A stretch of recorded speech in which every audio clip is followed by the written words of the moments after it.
misalkan data RQD, raw quality density-nya seperti apa, kemudian juga dalam satu run atau satu masuknya pipa datanya apakah ada hancuran sebelah mana yang secara masif sebelah mana, kemudian juga kita ambil fotonya, geolog tadi, kita ambil data. Semua ini adalah sebuah rentetan dari core sampling procedure. Kenapa kita melakukan core sampling procedure? Itu adalah sebuah bagian dari QA/QC. Kenapa kita melakukan QA/QC adalah kita ingin data yang kita ambil ini valid. Kita ingin data yang ini mempunyai tingkat keyakinannya sangat tinggi. Kemudian data tersebut kita masukkan ke dalam database.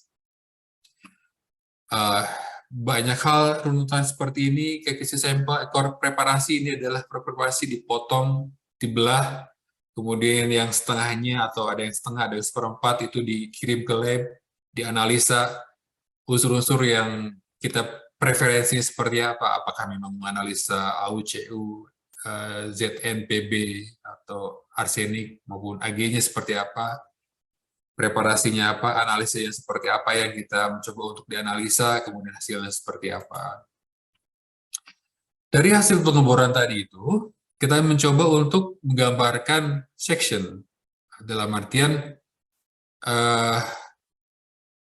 kita memotong dari planar view, misalkan ini planar view-nya gitu kan, kita mencoba untuk memotong seperti ini, memotong slicing seperti ini di Gosowong. Setelah dari data-data coring tadi ini, kita coba menginterpretasi ini adalah geologinya seperti apa. Kita mencoba untuk penyebaran geologi di sini karena di sana adalah tipenya vein, gitu kan. Kita mencoba untuk menginterpretasi vein-nya seperti apa, kemudian juga alterasi yang berkembang seperti apa. Dari sini kita juga melihat adanya dari hasil logging yang tadi ini, di sini adalah bornite. Di sini bornite core-nya, kemudian di sini ada stone quartz stokoknya dari hasil litologinya, dari hasil logging tadi. Ini menjadi sebuah model. Jadi sebuah runutan kegiatan geologi dari awal dari A ke Z. Nah, setelah kita melakukan kegiatan pengeboran, kita mencoba melakukan ini adalah step out drilling contohnya kita. Setelah ternyata dari pengeboran awal ini kita menemukan zona-zona mineralisasi yang cukup signifikan, cukup yang ekonomis secara perhitungannya, sumber dayanya. Gitu. Kemudian kita melihat lagi nih, sejauh mana kita mineralisasinya ini, gitu kan? Seberapa lebar, seberapa luas, seberapa dalam. Jadi kita bisa melihat volume secara 3 dimensi. Kita bisa menghitung volume total seperti apa. Kemudian juga infill drilling. Infill drilling kita melakukan lebih detail lagi. Misalkan pada tahap awal tadi itu kita melakukan pengeboran 100 per 100 meter. Kemudian kita kecilkan lagi nih skalanya nih menjadi 50 kali 50. Kecilkan lagi 25 kali 25 atau kita perkecilkan lagi menjadi 12,5 kali 12,5. Kenapa? Kita adalah ingin mengetahui seberapa yakin kita seberapa klasifikasi sumber daya ini seberapa yakin gitu. Jadi menjadi kalau kita melihat ini adalah resource model, kita mencoba untuk membuat secara 3 dimensi data yang kita ambil seperti apa, kemudian kita 3 dimensi baik dari dimensi menjadi alterasinya, kemudian juga ore domainnya, zona-zona mineralisasinya. Kalau bisa melihat di sini adalah kepingan yang kelima, di mana kita mencoba sudah cukup informasinya, kita bisa melakukan estimasi resource-nya, gitu kan. Kemudian juga kita bisa mengadvance-kan, meningkatkan kadar dari discovery kita, meningkatkan kadar keyakinan kita lebih tinggi lagi. Nah, setelah kita mendapatkan resource model, kita melakukan de-risking ini. Jadi kita mulai menghitung nih, apakah ini cukup ekonomis, risiko apa yang kita temukan. Kalau mungkin di sini metallurgical test melihat apakah memang kita masih butuh tidak penambahan pengeboran untuk meningkatkan potensial resource-nya, meningkatkan juga confidence level-nya. Apakah ada penemuan yang lain dari bor ini? Apakah bisa kita kembangkan menjadi sebuah kemungkinan, contohnya tadi di atasnya hallucination, atau misalkan kita, contoh mungkin teman-teman penasaran kita melihat dari model yang sekarang di Tujuh Bukit, yang misalkan atasnya high sulfidation, kemudian di semakin ke bawah di shouldernya kita bisa menemukan porfirinya seperti apa, itu kita coba tes gitu kan. Jadi seperti apa? Apakah memang kita ada potensi yang di dalamnya ada lagi? Itu yang kita coba lakukan. Kemudian metallurgical test. Ini tidak hanya sebagai geologi, kita mesti mengetahui juga. Karena ketika metallurgical test ini kita ingin mengetahui ini secara processing apa sih yang proses apa yang kita dilakukan. Apakah memang pada zona yang menjadi target kita pada zona yang oksidasi. Kemudian ketika pada zona oksidasi, proses apa yang kita bisa melakukan untuk mendapatkan recovery emasnya. Kemudian pada zona yang misalkan di vent, processing apa yang kita lakukan untuk mendeliberasi atau untuk membebaskan si emasnya tersebut dari si kuarsanya. Apa yang kita lakukan? Apa kemudian processingnya seperti apa? Ini mungkin environmental assessment atau CSR mungkin berbeda lagi.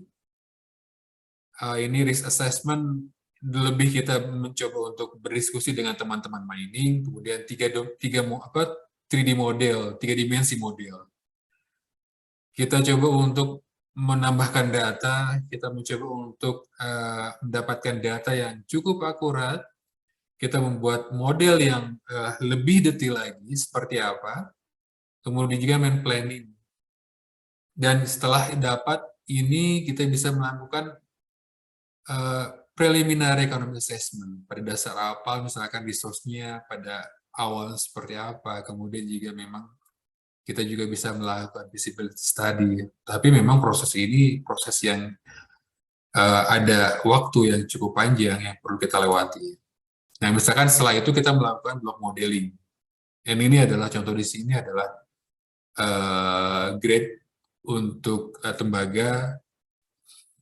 Dari hasilnya kita mencoba untuk modelkan secara block model. Di sini adalah main planning. Ketika main planning, kita melihat yang ini overburden-nya, kemudian di sini ore deposit-nya yang menjadi target kita.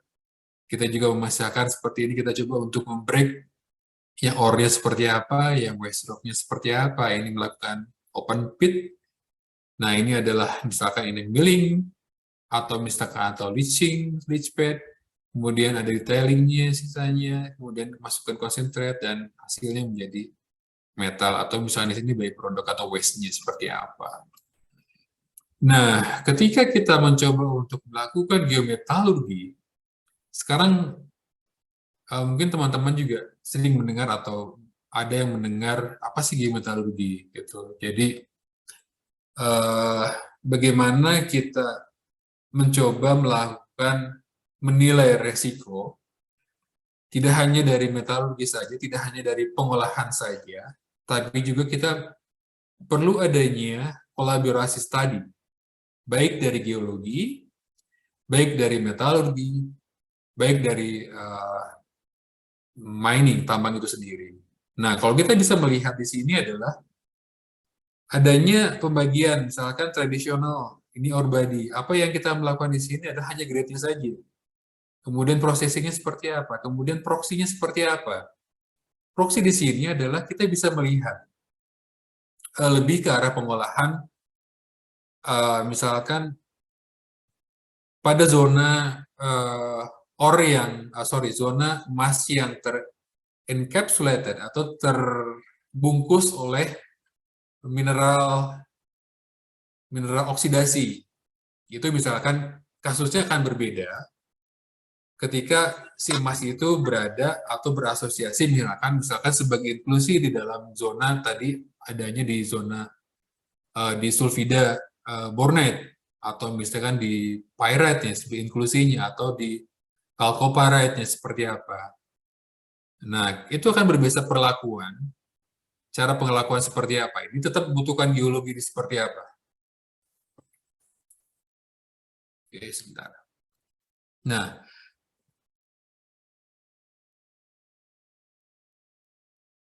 mineralogical.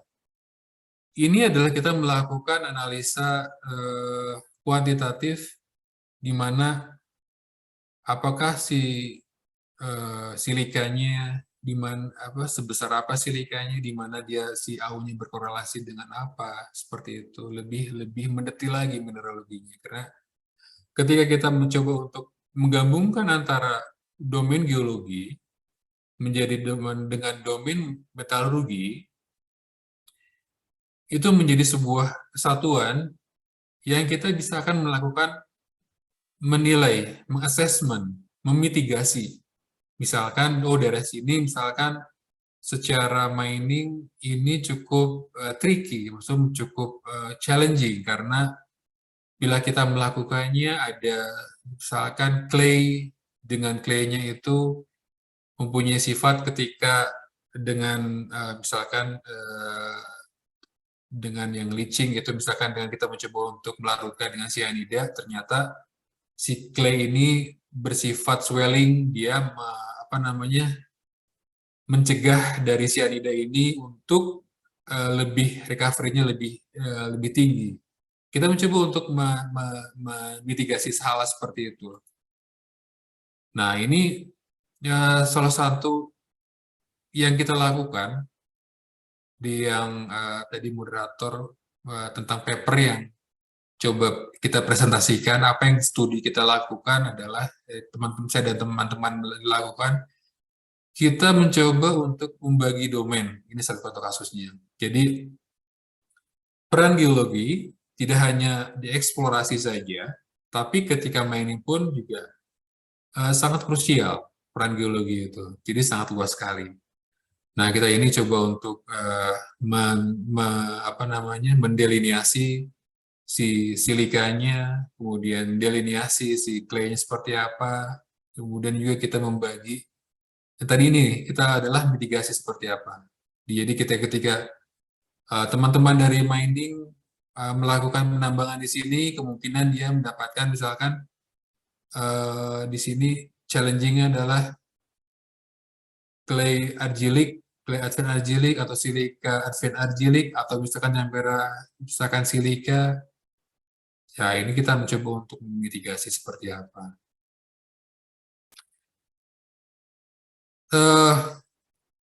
Ini yang saya tampilkan adalah kecenderungan eksplorasi dari tahun 1900 hingga 2013. Nah, kalau kita lihat awal-awal di sini adalah, kalau misalnya ini kan adalah ekstrapolasi, atau misalkan kita yang apa ini warnanya nih, warna orange muda ya kalau kita bilang. Di sini adalah dari zona ore yang sudah diketahui, kita mencoba untuk kembangkan. Kemudian untuk geologi mapping sangat krusial sekali, sangat kita mencoba untuk memahami apa yang berkembang di sini. Kemudian yang biru ini adalah prospektor. Jadi awal-awal ini banyak sekali jadi prospektor, jadi dia yang melakukan prospecting, dan akhirnya kemudian ketika berakhir di 1990, di mana semua daerah sudah tereksplor, lebih cenderung sebelah sini. Kalau kita melihat kecenderungannya dari sini adalah lebih ke advance teknologi seperti apa. Dan cukup menarik adalah serendipity ini, atau faktor-faktor ketidaksengajaan. Jadi memang selain dari teknikal ini, banyak hal-hal yang non-teknikal, yang unsur-unsur kejutan di lapangan seperti itu. Jadi analisa geokimia ketika teknologi advance-nya semakin tinggi, teknologinya semakin tinggi, kemudian banyak paper yang ada di sini. Analisa-analisa seperti ini sangat membantu sekali, sangat. Ketika di sini yang cukup tinggi adalah geokimia, kemudian juga geofisika, yang melihat teknologinya sangat membantu dari eksplorasinya. Nah, data-datanya yang tadi setelah kita melakukan tadi tahapan-tahapan tadi itu adalah pertama regional geologi. Apa sih yang kita coba untuk analisa? Apa sih yang coba kita review? Data-data apa saja yang kita cari? Kemudian data-data apa saja, atau misalkan dari data soil sampling, atau misalkan dari data stream sedimen yang mendukung dari kegiatan kita. Lokal geologinya apa saja sih yang kita coba untuk dapatkan? Apa saja yang kita untuk capture-nya? Litologi, oke. Mineralogi, alterasinya seperti apa? Atau domaining-nya seperti apa? Fault, strukturnya, jadi strukturnya. Itu geofisika signatur, ya. Magnetiknya, kemudian juga tadi elektromagnetik, seismik, gitu kan. Deposit geologinya, jadi secara kecil, lebih kecil lagi, apakah lebih kecil lagi, lebih detail lagi, tadi geometalurgi apa saja yang kita coba untuk ambil data-datanya, seperti contohnya hardness-nya, ya, kemudian recovery datanya, seperti apa grade recovery-nya, gitu kan, geokimianya. Karena ketika sudah tahapan-tahapan ini, atau misalnya geotekniknya seperti apa, zona fracture-nya, hardness, kemudian rock stress-nya, pore pressure-nya, ini sangat membantu. Hidrogeologinya juga, water table, jadi kita bisa melakukan analisa. Semua ini adalah sangat membantu dalam sebuah data menjadi yang sangat membantu ketika menjadi sebuah produksi atau sebuah tambang. Ini adalah misalkan dari tahapan yang tadi itu, eksplorasi, tahapan awal yang tadi kita lakukan, kemudian juga tahapan lagi seperti apa targetingnya, trenching, sampling, modeling, resource estimasi, terus klasifikasi apakah dia measured, atau misalkan yang ini lebih yakin lagi, ini yang tingkat keyakinan yang kurang, kemudian main planning itu desainnya, kemudian development-nya, di sini ada konstruksi, kemudian ketika operasi tetap di sini grade control, bagaimana cara pengolahannya, bagaimana cara manajemen waste rock-nya, kemudian di remand exploration. Di remand exploration ini adalah kita bilang, atau ada teman-teman juga ada yang menyebut atau brownfield exploration. Jadi ketika tambang dibuka, kita mencoba untuk melakukan kegiatan eksplorasi di mana adanya peluang-peluang penambahan cadangan atau maupun sumber daya yang secara ekonomi bisa membantu atau menambah umur tambang. Kemudian main closure. Ini salah satu contoh kasus di Wetar atau di Nusa Tenggara Timur yang sekarang juga dilakukan penambangan oleh Merdeka Group. Dari konsep awal mungkin dari tahun 80 hingga 82, kemudian diperkecil lagi area selection. Dari data-datanya itu kita menemukan area selection-nya kita melakukan, kemudian grand acquisition kita waktu itu ya, COW, kemudian target generation kita melakukan target setelah memperkecilkan lagi dari lebih detail lagi kita lakukan, kemudian anomali definisinya, prospek yang kita melakukannya seperti apa, kemudian resource estimasi dan main development. Ini sebuah rangkaian yang cukup panjang, tapi juga challenging untuk geologi. Jadi sejauh mana pemahaman kita terhadap model geologi, sejauh mana kita untuk mengaplikasikan, mengimplementasikan ilmu-ilmuwan di lapangan, dari kuliah hingga di lapangan seperti apa. Dari wetar tadi ini, saya mengambil dari papernya Sewell adalah tadi guidelines eksplorasi program. Jadi yang pertama adalah hubungan geologi awal seperti apa, kemudian mengintegrasikan dari data-data multi-elemen geokimia datanya seperti apa, kemudian kita melakukan analisa remote sensing dari satelit, kemudian airborne untuk anomali spotting tadi itu, kemudian juga kita melakukan diskriminasi anomali dari uh, analisa geofisika, survei geofisik, kemudian kita melakukan pengeboran dari anomali, dari hasil mapping, dari hasil geokimia, dari hasil geofisika seperti apa, kemudian kita melakukan ranking yang berdasarkan data-data yang ada, kemudian juga dengan adanya melihat peluang-peluang tadi tersebut gitu. Tidak, kadang-kadang kita tidak terpaku terhadap sebuah model, karena itu adalah model. Tapi kita sebagai geologi, kita mencoba untuk fleksibel. Kenapa fleksibel? Karena setiap daerah, setiap prospek mempunyai ciri khas yang cukup unik. Mempunyai ciri khas masing-masing, mempunyai tatanan teknologi, tatanan tektonik, tatanan geologi, historical geologi seperti apa yang cukup unik. Kemudian juga be persistent.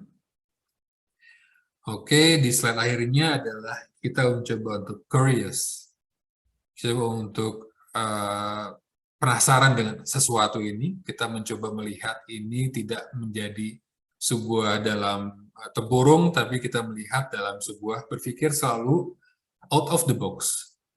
Yang kedua adalah keep boots on the ground. Kenapa keep boots on the ground? Karena sebagai geologis, kita juga dituntut untuk melihat batu itu seperti apa sih? Melihat lebih melakukan sebuah analisa yang cukup intim dengan batu seperti apa. Karena bila hanya software saja, bila hanya melihat dari desktop study saja, tidak melihat batunya juga, analisa geologi itu tidak lengkap di situ. Jadi kayak ada semacam kepingannya hilang di situ. Kemudian juga jangan untuk berhenti untuk mempelajari, karena dari saya kuliah hingga saya sekarang dalam bekerja di mineral eksplorasi ini, banyak teknologi, banyak ilmu yang berkembang dari yang misalkan hanya A hingga B, sekarang hingga F, atau hingga sekarang hingga Z. Banyak teknologi yang berkembang, banyak mencobalah untuk menggali, misalkan melihat paper-paper yang ada, kemudian juga untuk melihat dari deposit-deposit yang ada, tidak hanya misalkan dari tempat kita bekerja saja, tapi kita melihat lebih luas seperti apa. Jadi kita banyak referensi di sini, dan banyak hal yang kita coba untuk terapkan di sini. Oke, dari saya cukup sekian. Mudah-mudahan bisa memberikan sesuatu untuk teman-teman. Terima kasih, dan saya kembalikan ke moderator. Baik, terima kasih kepada Bapak Lang Norman Bramudia atas materinya yang sangat luar biasa. Semoga bisa menjadi pelajaran nih bagi kita semua, para mahasiswa-mahasiswa teknik geologi yang kedepannya akan terjun ke dunia pertambangan emas ataupun mineral-mineral lainnya. Baik, kita akan lanjutkan ke sesi selanjutnya, yaitu sesi tanya-jawab atau diskusi. Boleh dipersilahkan kepada teman-teman semuanya, para peserta, jika ingin bertanya dapat langsung raise hand atau menuliskan pertanyaan di kolom komentar.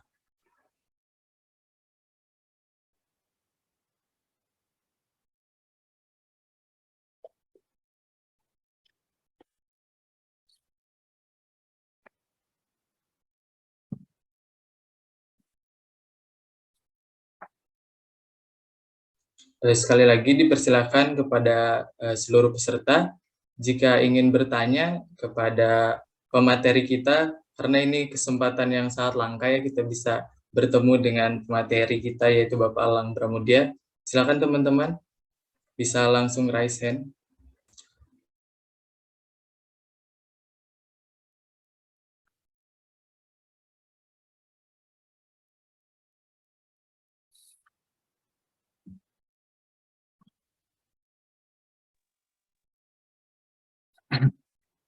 Oke, sudah ada masuk satu penanya nih Pak Lang. Ada dari saudara Fahmi Alamsyah. Silakan Fahmi, bisa langsung on cam dan on mic.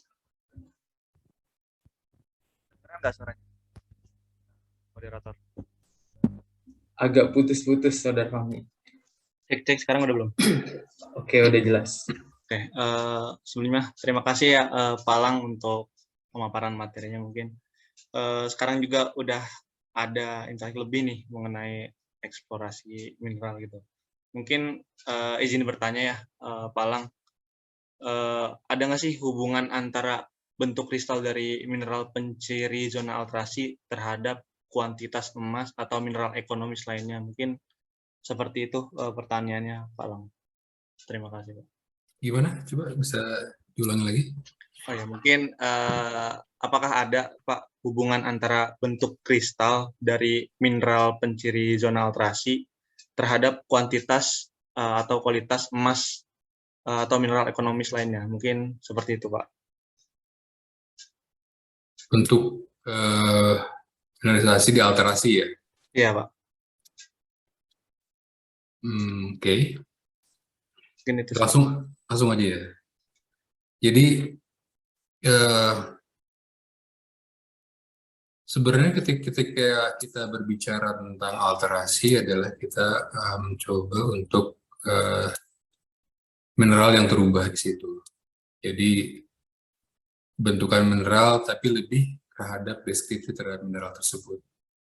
Dan misalkan juga bila kita misalkan lebih ke teksturnya, misalkan ketika di vein sistem kita bermain di situ, mungkin juga kita bisa ada kemungkinan untuk kedapatan di situ. Misalkan juga saya pikir lebih ke arah zonanya. Ketika kita berbicara tentang misalkan di hallucination dengan tekstur misalkan vagisilika atau tekstur masif gitu kan, lebih ke arah tekstur. Jadi kalau misalkan kecil itu biasanya tidak. Jadi kita bisa melihat dari tekstur alterasi, misalkan silika yang seperti apa gitu. Jadi ketika kita mencoba untuk memahami dari zona alterasi ini adalah salah satu factoring di mana kita mencoba untuk mendelineasi zona-zona mineralisasi. Karena apa yang kita bisa lakukan adalah untuk pendekatan. Jadi misalkan di porfiri seperti apa zona mineralisasinya atau alterasinya seperti apa atau apa yang berhubungan dengan zona mineralisasi atau misalkan ketika di low sulfidation juga dengan apa dia berasosiasi dengan ketika di high sulfidation dengan alterasi seperti apa dia berasosiasi. Sepengetahuan saya keterbatasan dengan apa yang saya pelajari atau mungkin juga butuh untuk mungkin ada sharing di sini adalah lebih ke arah ke arah si zona alterasinya tadi itu, Fahmi. Oke, siap Pak. Terima kasih banyak Pak. Mungkin sudah cukup terjawab untuk Ya. Baik, untuk pertanyaan selanjutnya kita lihat di kolom komentar terdapat pertanyaan dari Bapak Edi Iskandar dari PT Hansindo Mineral. Apakah sampling emas atau contoh emas yang belum dimurnikan bisa mengidentifikasi sistem kejadian HS, MS atau low sulfidation? Terima kasih. Seperti itu Bapak Alam. Oke, terima kasih Pak Edi. Jadi justru emas yang kita lihat di lapangan adalah emas yang belum dimurnikan. Sulfidasinya misalkan, jadi pendekatan yang bisa dilakukan adalah ada zona-zona sulfidanya ini. Ini adalah salah satu indikator. Nah, tadi kan kalau kita lihat adalah bagaimana kita menentukan, bagaimana kita melihat indikator itu yang kita ambil dari deposit tadi, misalkan kalau kita lihat nih, kita coba share lagi.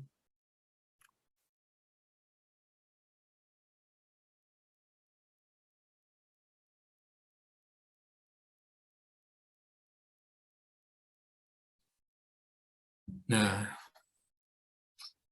karena kadang-kadang si emasnya itu tidak, kecuali untuk pada beberapa zona, misalkan sulfidation, dia sangat native vein, bisa ada kemungkinan, sangat besar kemungkinan kita dapat di low sulfidation, itu native vein. Tapi ketika kita di high sulfidation, biasanya emas itu berinklusi, atau misalkan di dalam, contohnya misalkan di energite.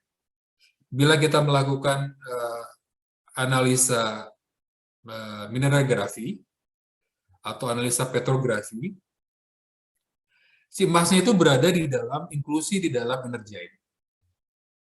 Nah, kemudian misalkan juga misalkan di sini tannantite, misalkan di chalcopyrite, misalkan di bornite, misalkan di porphyry.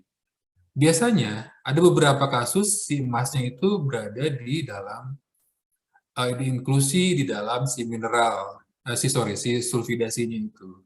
Jadi ketika melihat emas, ketika kita tidak melihat secara deskriptif, kita tidak melihat secara mata telanjang menemukan emas, kita melakukan indikator lain. Adalah di sini adalah sulfidasi mineral. Mineralnya ini menjadi acuan kita. Makanya setelah kita melakukan setelah kita sampling juga, kita tetap melakukan analisa. Kita kirim ke lab, kita coba untuk menganalisanya. Karena atau misalkan kita melakukan XRF, kita bisa melakukan secara cepat, kita melakukan unsur-unsur yang ada di dalamnya seperti apa gitu. Tapi karena keterbatasan kita, gitu, kita tidak bisa melihat emasnya secara langsung, secara visual, kita melakukan vectoring. Vectoringnya antara lain adalah sulfidasi mineral ini, sulfide mineral, sulfida. Kemudian juga alterasinya seperti apa. Mungkin seperti itu. Mudah-mudahan bisa menjawab.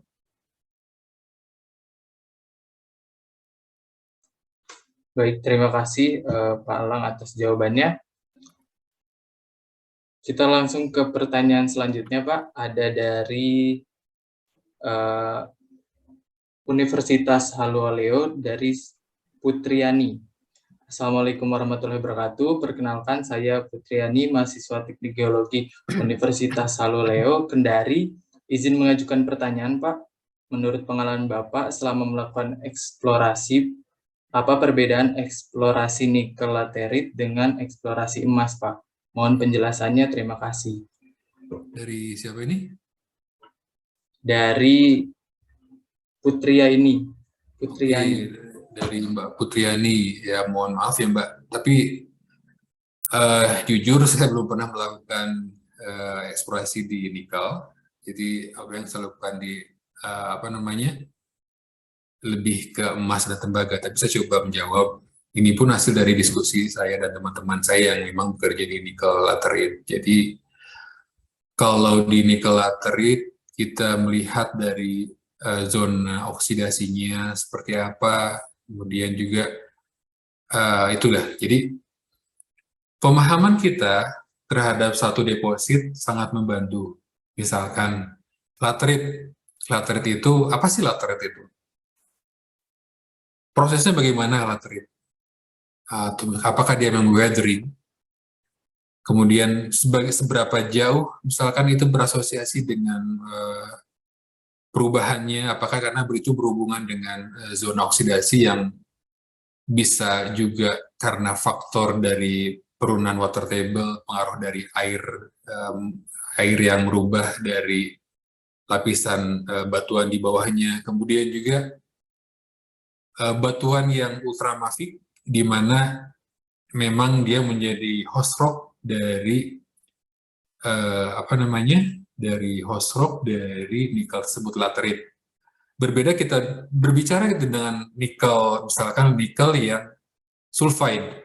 Nah, ini berbeda lagi. Ketika kita berbicara dengan nikel sulfide, dengan nikel laterit, nikel sulfide seperti kita tadi, ini adalah yang berasosiasi dengan sulfidasi.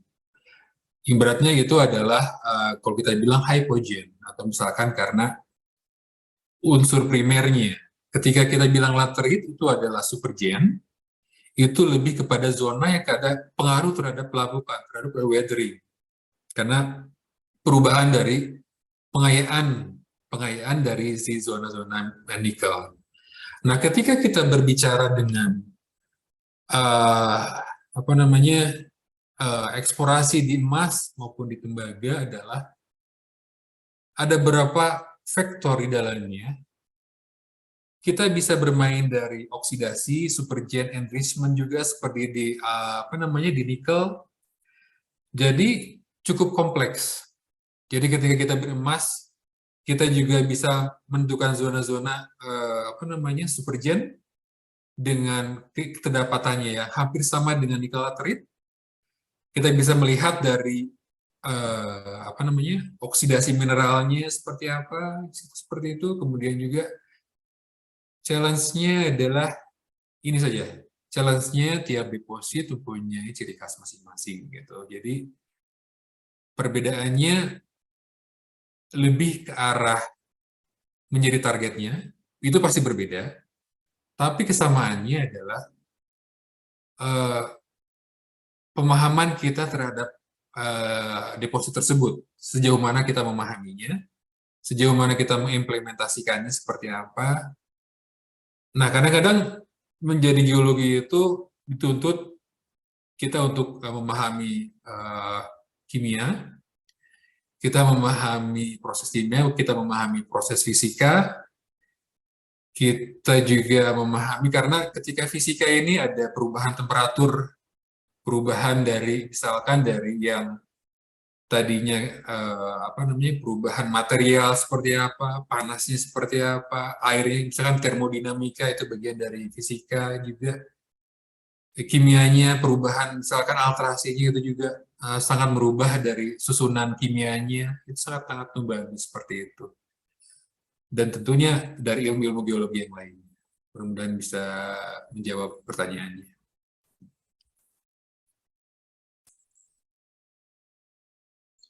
Baik Pak, terima kasih atas jawabannya. Kita ke pertanyaan selanjutnya ada dari Zainuddin Rahmat dari HMTP UMI. Pak izin bertanya, jenis tipe endapan emas yang ada di Malifut Halmahera Utara itu seperti apa Pak? Seperti apa ya? Jadi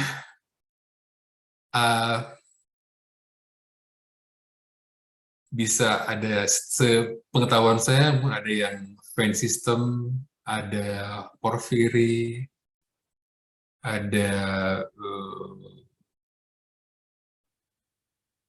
seperti itu sih. Saya juga belum pernah dan coba untuk belum pernah kerja di sana, jadi sependek pengetahuan saya seperti itu sih. Ya, mohon maaf ya Mas, saya tidak bisa menjawab terlebih dalam di situ. Oke, baik Pak. Mungkin kita ke pertanyaan terakhir Pak. Ada dari permisi Pak, saya Christopus, mahasiswa Teknik Geologi IST Akprin. Izin bertanya mengenai deposit porfiri, apakah berpengaruh juga pada ekstraksi mineralnya? Terima kasih. Ini dia. Ya, setiap deposit mempunyai keunikan tersendiri. Jadi seperti tadi lagi, apakah memang misalkan si coppernya itu, si tembaganya itu dia dalam dalam fluida inklusi di dalam bornite itu mempunyai tipikal khas masing-masing. Jadi apakah memang ada yang dilakukannya seperti apa? Misalkan ada yang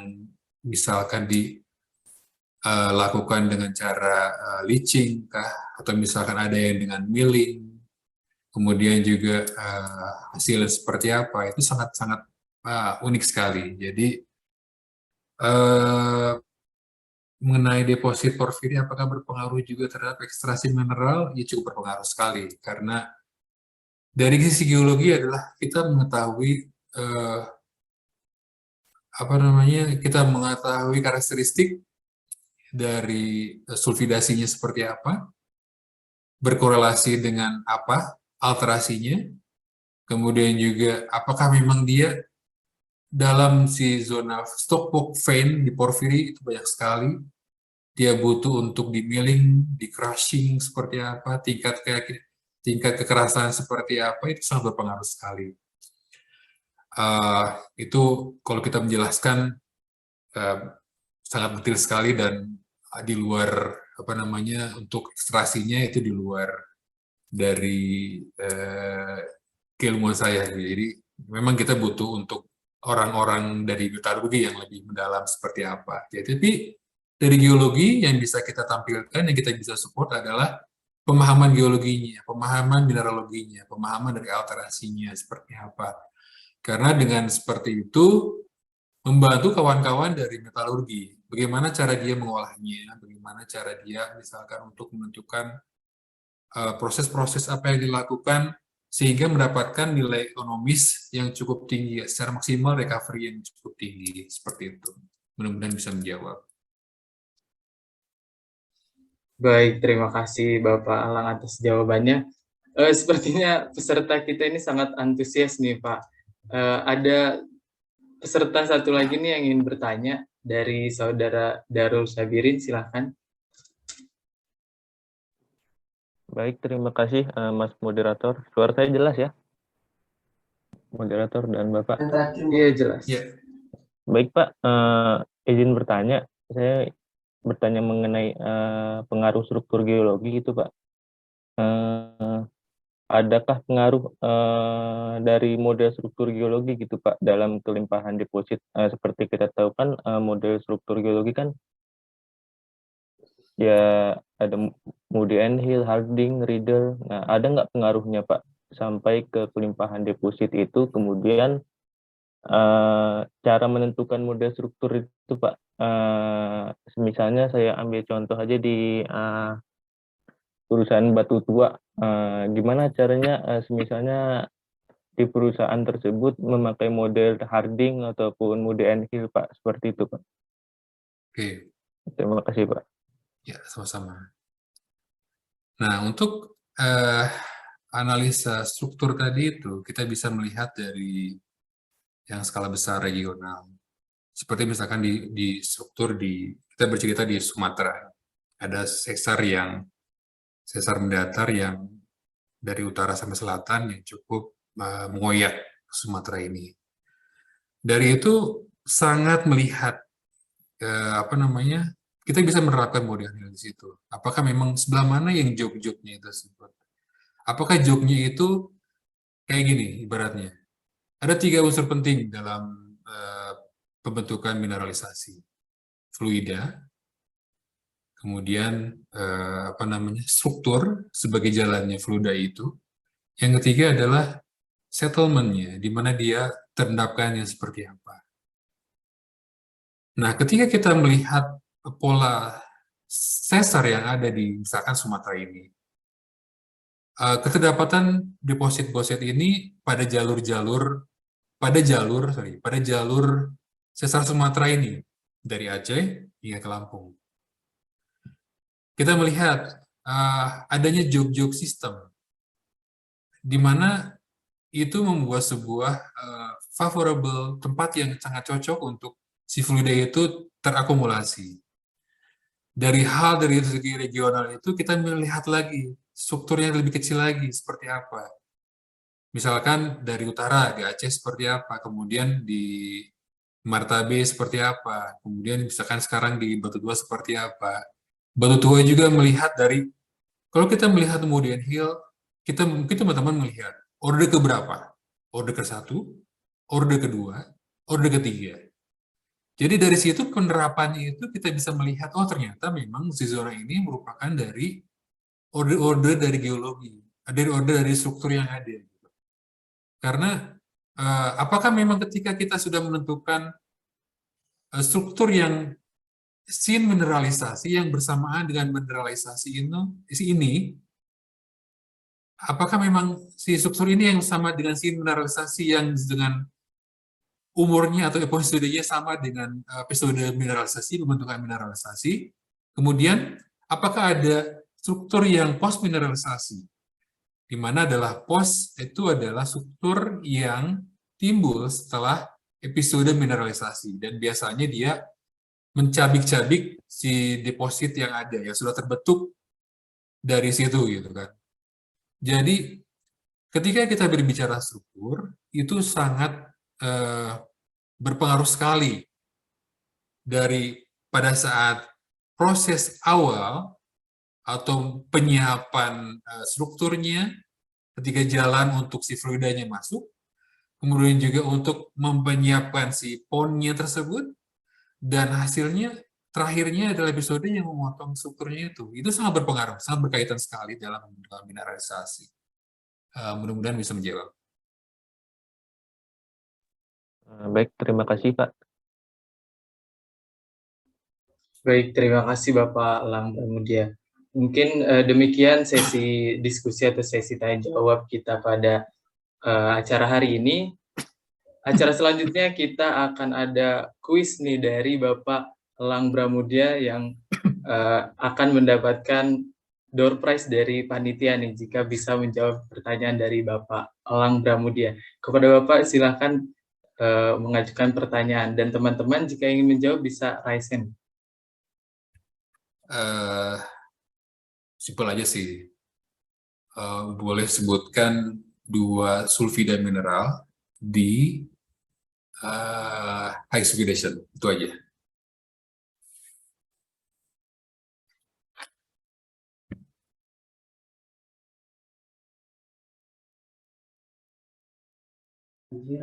Baik teman-teman, silakan yang ingin menjawab pertanyaannya bisa langsung raise hand.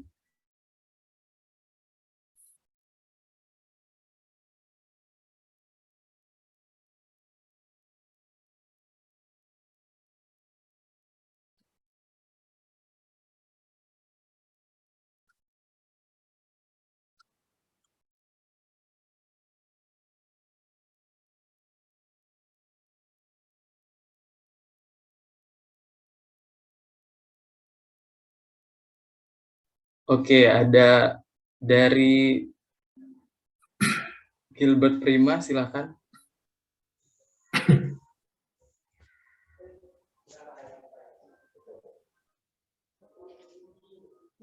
Jam berapa? Pak, terima kasih atas kesempatannya, izin menjawab Pak. Untuk jenis mineralnya, mungkin tadi sesuai sama yang sudah disampaikan, ada pirit dan juga kalkopirit. Kalkopirit ya. Sudah berapa tahun? Kalau Kalko tidak, ada lagi ya yang saya ingatnya dari Sefu Gilbert? Mandiri sudah lama. Satu lagi aja. Iya, kalau nggak begitu kan siapa lagi tuh? Mungkin juga kita sudah jauh baru alasan seperti kita ini putus tengah jalan kuliahnya lupa. mungkin izin menjawab Pak satu lagi. Iya. Mungkin dari tadi enargit. Iya, oke, Ada betul. pirit, kalkopirit, dan enargit. Oke, siap. Karena memang energi itu salah satu penciri dari energi atau covalent yang memang pada zona seperti itu. Oke, betul. Mas Gilbert. Ini sudah mandiri. Baik, terima kasih kepada Mas Elang atas pertanyaan, dan terima kasih kepada Saudara Gilbert yang sudah menjawab. Selamat untuk hadiahnya, bisa dihubungi kontak personnya. Baik, mungkin sekian acara kita pada hari ini. Saya ucapkan sekali lagi terima kasih banyak kepada Bapak Elang Pramudia atas materinya yang sangat luar biasa. Semoga bisa bermanfaat. Mungkin saya dapat sedikit menyimpulkan bahwasannya dalam tahap eksplorasi banyak sekali tahap-tahap yang dapat dilakukan. Di antaranya adalah eksplorasi strategis, yang merupakan tahap awal dalam eksplorasi, ada prospecting, ada early stage eksplorasi atau eksplorasi awal, ada melakukan proses drilling dan modeling, kemudian discovery, dan de-risking. Nah, dalam hal ini kita sebagai mahasiswa teknik geologi dituntut tidak hanya harus bisa tentang geologi saja, namun kita juga harus memahami tentang ilmu kimia ataupun ilmu fisika. Nah, pesan yang disampaikan oleh Bapak Elang adalah selalu terdorong untuk penasaran, lebih intim lagi untuk mengenal batuan, dan jangan berhenti belajar. Baik, sekali lagi saya ucapkan terima kasih. Saya Rianto Didinta Ganda selaku moderator. Mohon maaf jika terdapat kekeliruan. Saya kembalikan lagi kepada MC Fiona. Kalau di bawah pasti beda. Baik, terima kasih kepada Saudara Rianto dan terima kasih juga kepada Bapak Elang Norman Bramudia yang telah menyampaikan materi yang sangat luar biasa pada hari ini. Acara selanjutnya yaitu penyerahan sertifikat dari MGI SC ITERA kepada Bapak Elang sebagai bentuk terima kasih kita karena telah berbagi ilmu yang sangat luar biasa kepada kita semua.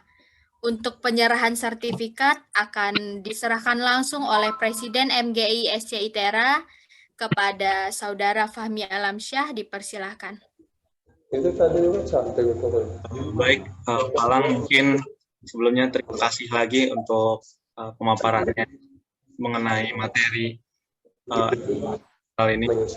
Semoga untuk teman-teman semua bisa ngambil Jadi nggak mau yang dari sini, terus ngembangin lagi ilmu-ilmu yang bisa ya. mengenai eksplorasi mineral. Mungkin ini ada sertifikat Pak Alang untuk diberikan kepada Bapak selaku narasumber untuk pada malam hari ini. Mungkin dari Medindo bisa mendokumentasikannya. Siapa untuk yang mau dokumentasi?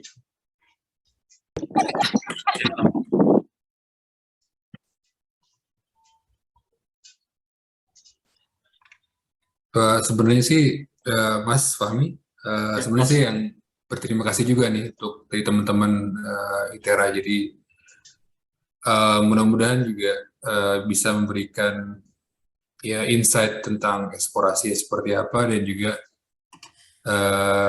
menjadi lebih curious lagi nih tentang apa sih sebenarnya eksplorasi ini. Jadi memang saya tidak terlalu dalam, jadi harapannya teman-teman bisa untuk lebih menggali lagi, misalkan tentang high speed essay seperti apa, kemudian tipe-tipe disposisi yang lain seperti apa. Jadi ini lebih ke arah mencoba mengenalkan eksplorasinya apa, dan juga bisa membantu teman-teman di ITERA dan semuanya yang ada hadir di sini. Begitu, Mas. Siap, Pak. Mungkin ini awalan yang sangat bagus, Pak. Dan selanjutnya kami akan melanjutkan pelajaran-pelajaran yang selanjutnya akan dipelajari oleh teman-teman dari MGI ITERA dan teman-teman yang mungkin akan mengikuti agenda-agenda selanjutnya. Sekali lagi terima kasih, Pak. Sama-sama. Siap, Pak.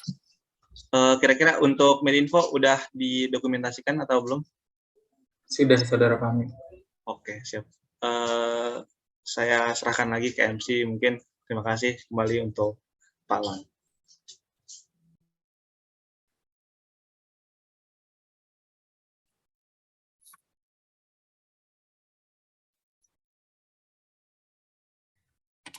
Baiklah, terima kasih kepada Saudara Fahmi dan sekali lagi terima kasih kepada Bapak Elang Bramudia. Setelah penyerahan sertifikat tadi, sampailah kita pada penghujung acara kita pada malam ini. Tidak lengkap rasanya jika acara kita ini tidak didokumentasikan. Maka dari itu, kepada seluruh peserta diharapkan untuk on-cam, karena kita akan mengambil dokumentasi terlebih dahulu.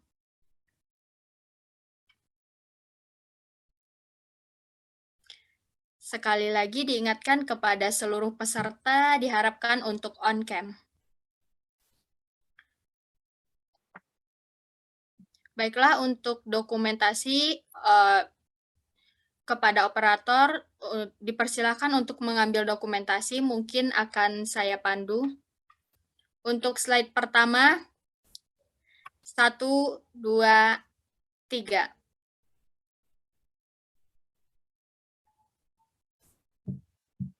Oke. Untuk slide kedua, 1, 2, 3.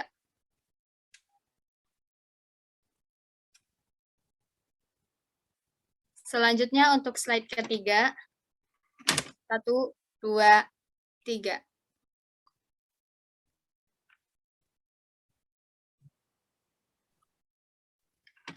Baiklah, terima kasih kepada peserta. Dengan berakhirnya dokumentasi tadi, maka berakhir pula acara kita pada malam hari ini. Saya, Fiona Delisa, selaku MC pada hari ini, memohon maaf jika terdapat kekeliruan, kesalahan, ataupun kekurangan. Dan saya ucapkan terima kasih kepada seluruh peserta yang telah mengikuti acara ini dengan sangat antusias dan luar biasa. Saya akhiri dengan Assalamualaikum warahmatullahi wabarakatuh. Dan sampai jumpa di acara selanjutnya. Waalaikumsalam. Saya izin ya, panitia.